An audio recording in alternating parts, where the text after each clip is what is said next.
Oh!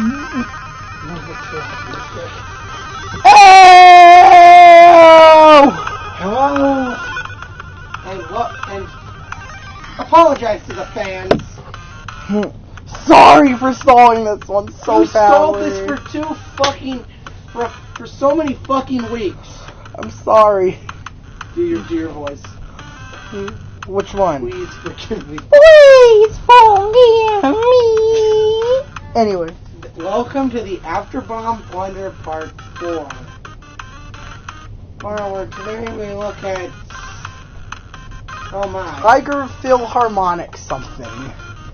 Tiger Philharmonic donations is something. Or as I like to call it, Tiger Philly Steak and Cheese. Yeah. So, well, as we like to do, background information, pre-release information.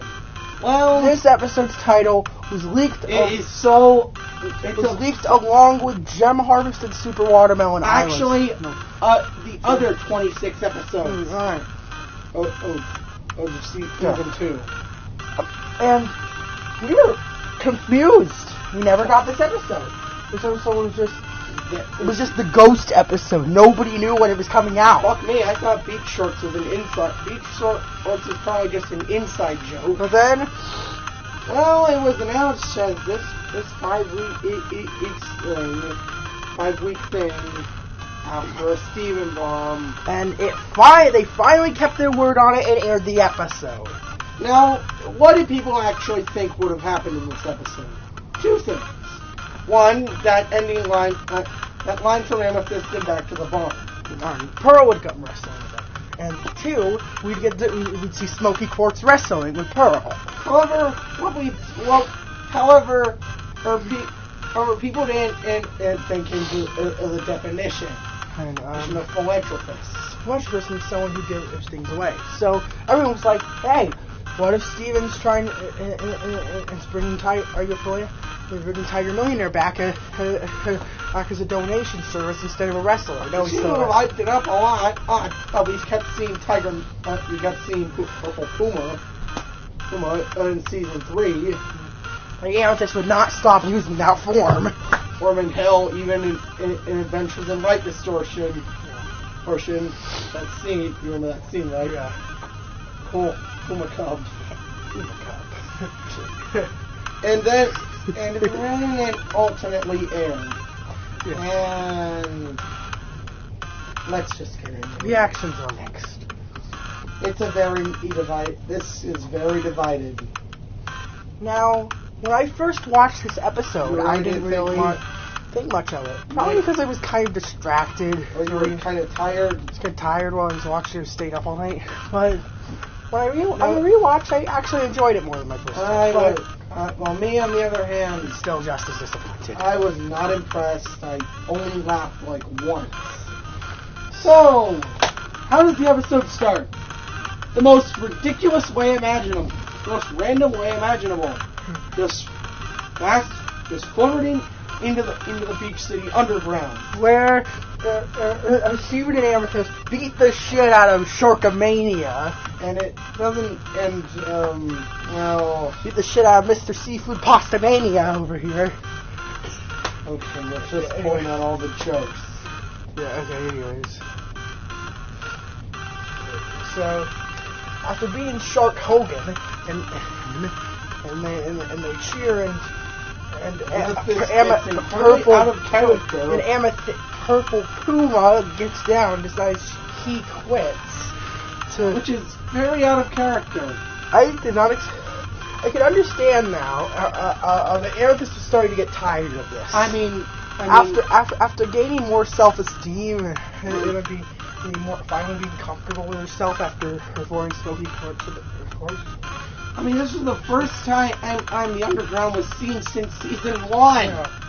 Amethyst no longer had a need to use this to and make then himself feel stronger. When they left, Laramie Barriga was incredibly devastated. was almost crying.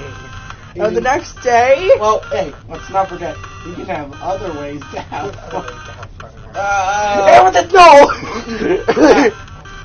Please, people already make the fusion equals sex joke. Don't perpetuate that, Amethyst. Yeah, don't.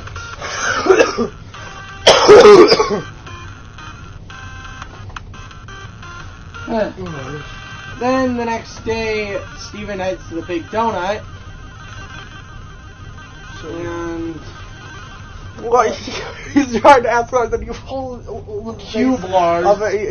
Cube Lars is crying. Cubes is crying. So. And he explains that into type that he misses Tiger Millionaire.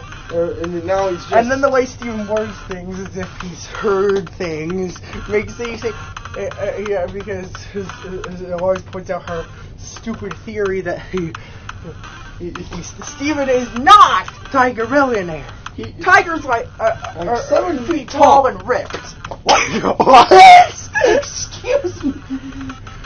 I have so many questions. It might have been a year or two since he actually.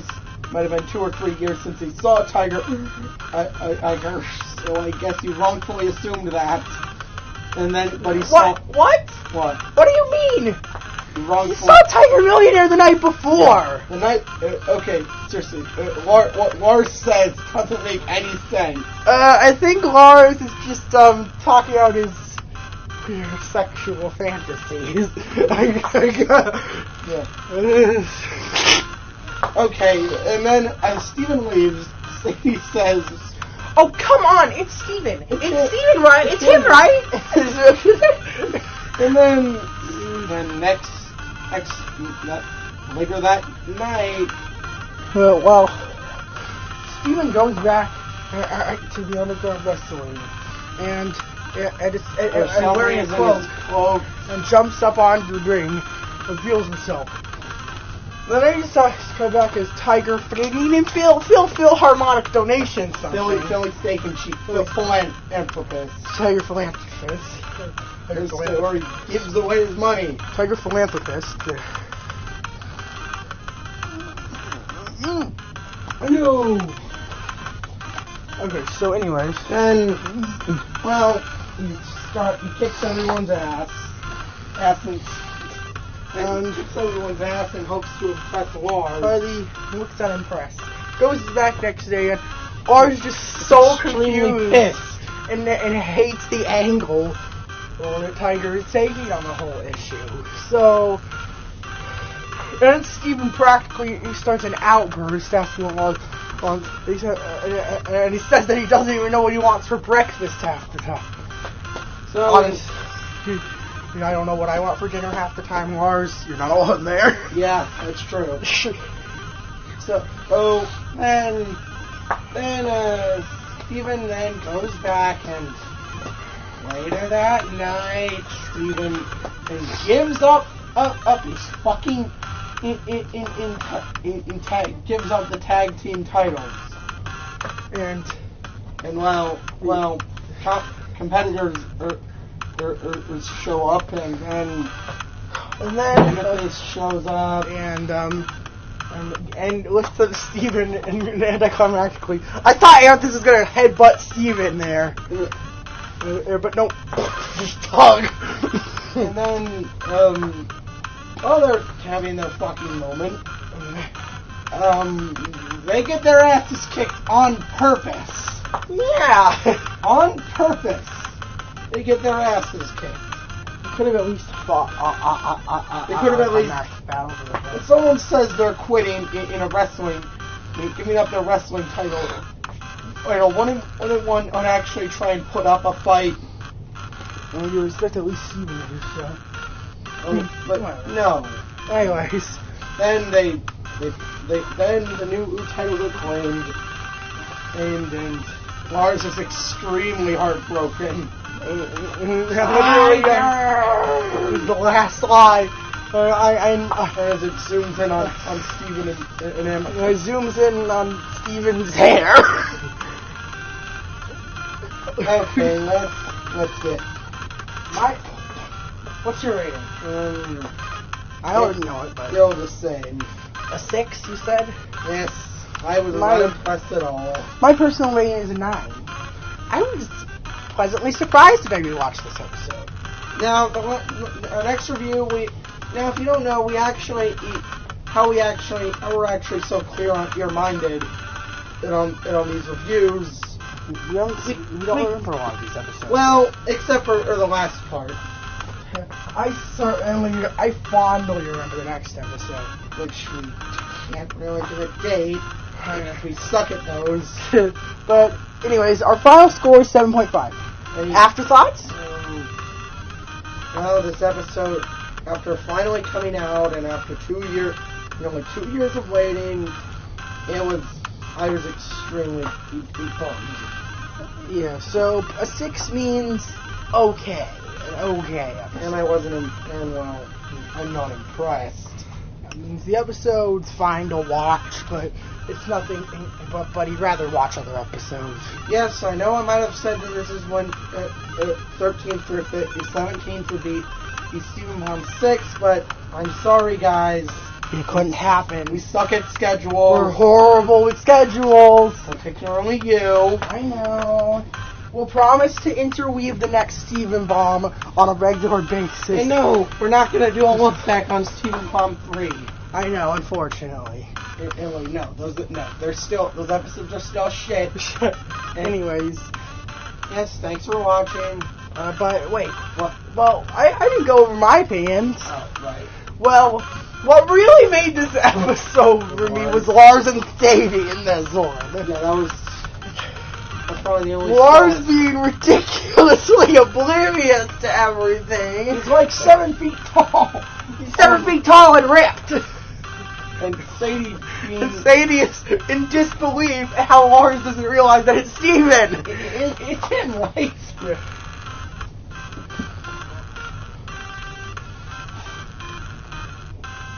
Yeah. Alright. That being said, thanks for watching. Leave a like, subscribe, drop a comment. You get it. See you then. See you. Well, we'll see you later. We'll see you some other time. Okay. Don't know. Goodbye!